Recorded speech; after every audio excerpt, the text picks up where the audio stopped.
Hello and welcome to the Wells Hydroelectric Project. I'm Tyler Evans, the project superintendent.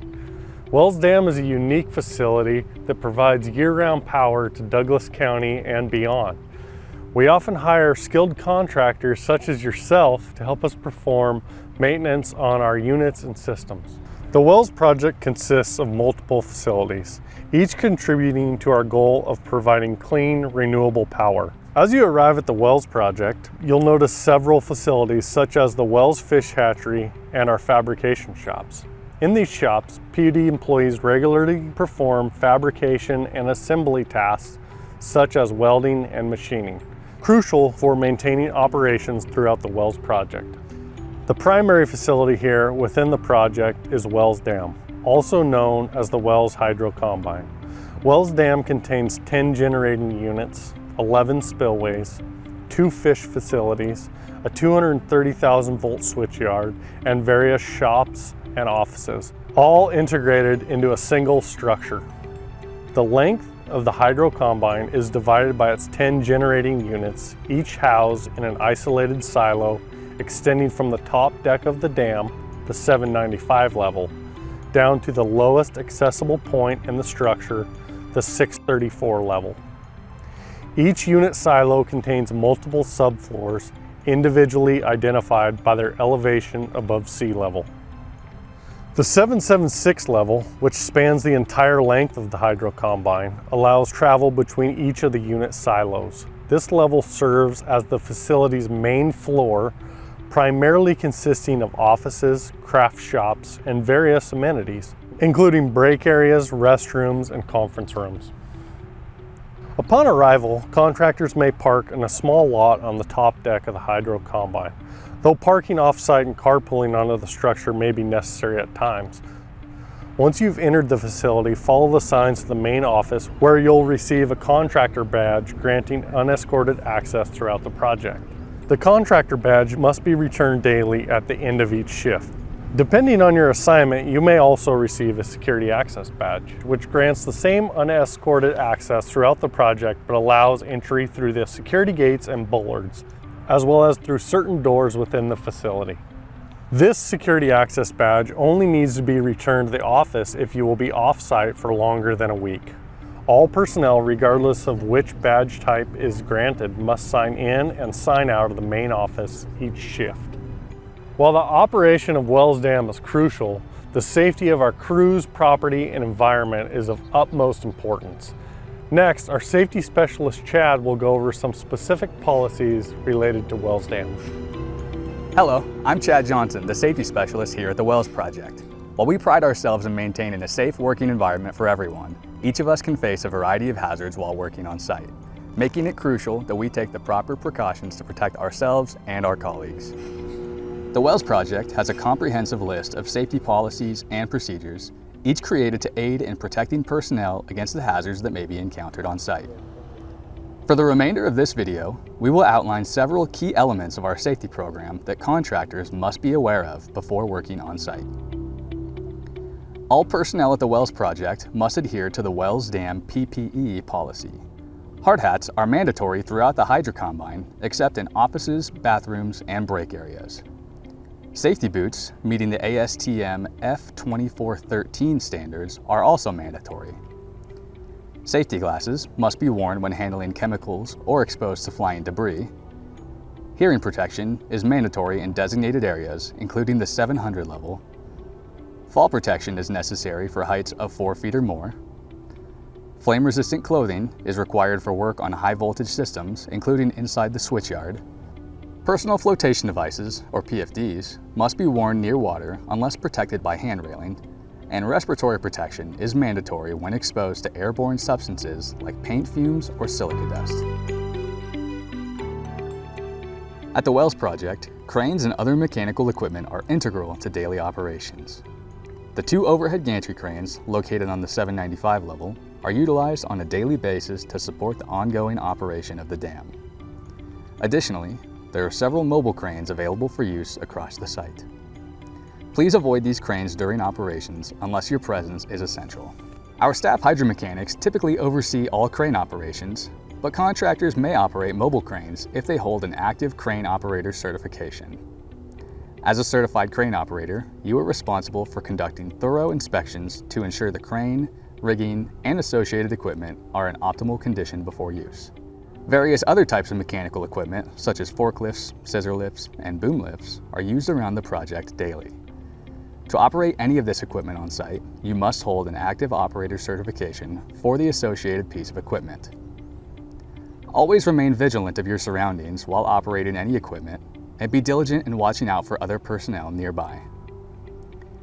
To reduce the likelihood of incidents, mirrors have been strategically placed at blind corners throughout the 776 level to improve the visibility of approaching equipment and personnel. Additionally, all plant elevators have been equipped with flashing lights to indicate when personnel are entering or exiting. Our 230,000 volt switchyard, located on the 795 level, is restricted to authorized personnel only. Access is limited to qualified electrical workers or individuals who have received specific training on the hazards associated with working in a live switchyard. All personnel must notify the control room before entering and upon exiting the switchyard. The Wells project features several other high voltage electrical systems located outside of the switchyard. Each of these systems is marked with arc flash warning labels, serving as a warning specifying the voltage levels, boundary distances, and PPE requirements to safely work on the components.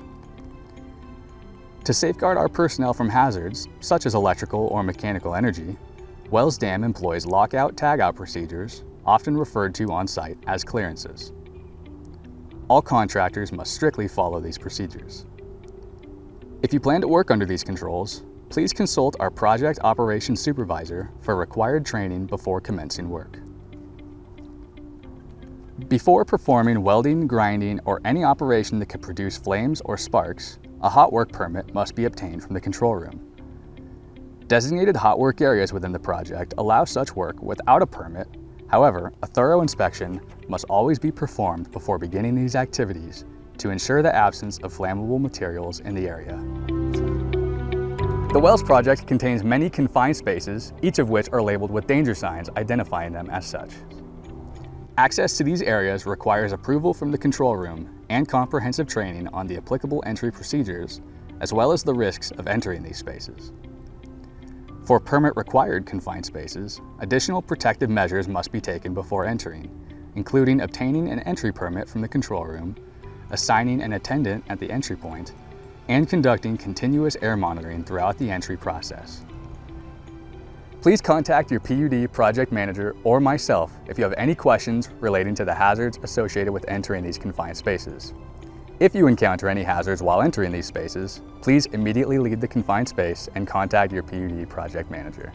Though our safety policies and good work practices are crucial for protecting us while working on site, an accident may still occur. If an injury or any other health issue occurs while you're on site, promptly notify the control room, which can be reached by dialing 2471 or 2472 from any local phone line. The control room operator will coordinate directly with local emergency responders to ensure that medical personnel can arrive on site to provide aid as quickly as possible. Due to the potential for a fire to ignite inside the plant, fire extinguishers have been placed throughout the project, including on each floor of the 10 generating units for immediate response. Additionally, each of the 10 generating units is equipped with a fire suppression system designed to activate only if a fire occurs within the unit or the associated oil storage rooms. This suppression system releases a mixture of nitrogen and water to extinguish flames. If activated, local audible and visual alarms will sound on the 700 and 705 levels of the affected unit, and the doors to the 705 rooms will automatically close. If the suppression system activates, it's crucial to evacuate the area immediately and move to the 795 level, as the nitrogen gas will deplete oxygen in the area to potentially hazardous levels. In the event of a site-wide emergency, the Wells control room operators will activate the emergency evacuation alarm using the plant's code bell system. This rapid alarm signals the need for immediate evacuation.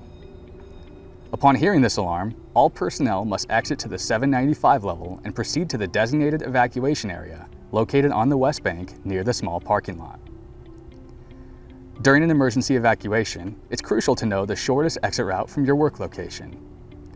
Each of the 10 generating units features a staircase that connects from the 776 level to the 705 level. And on odd-numbered units, these staircases extend up to the 795 level, or the top deck.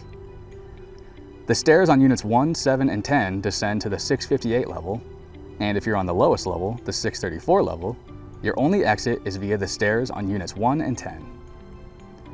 Elevators located throughout the facility are strictly off-limits while responding to an emergency on site, including a fire or a plant evacuation. With the project's location on the Columbia River, we take the responsibility of protecting our local environment from pollution very seriously. As such, we've developed a series of policies to help ensure that we remain compliant with Washington state and federal environmental protection regulations.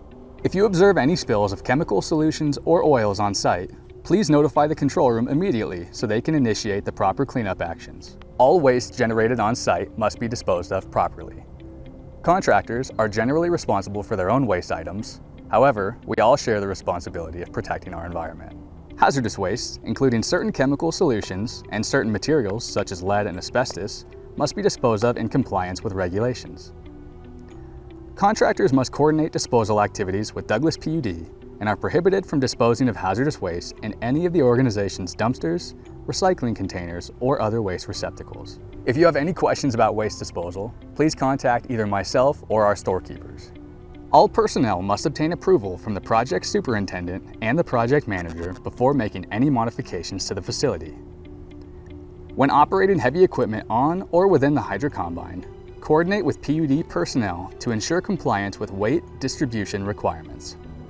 Thank you for your attention and cooperation in adhering to the expectations outlined in this video. Your dedication is invaluable in helping us fulfill our mission, providing clean, renewable energy to our community and beyond, while maintaining a safe workplace. If you observe anything unsafe during your time on the project, please notify your supervisor or me so that we can take the necessary actions to ensure the continued safety of everyone on site.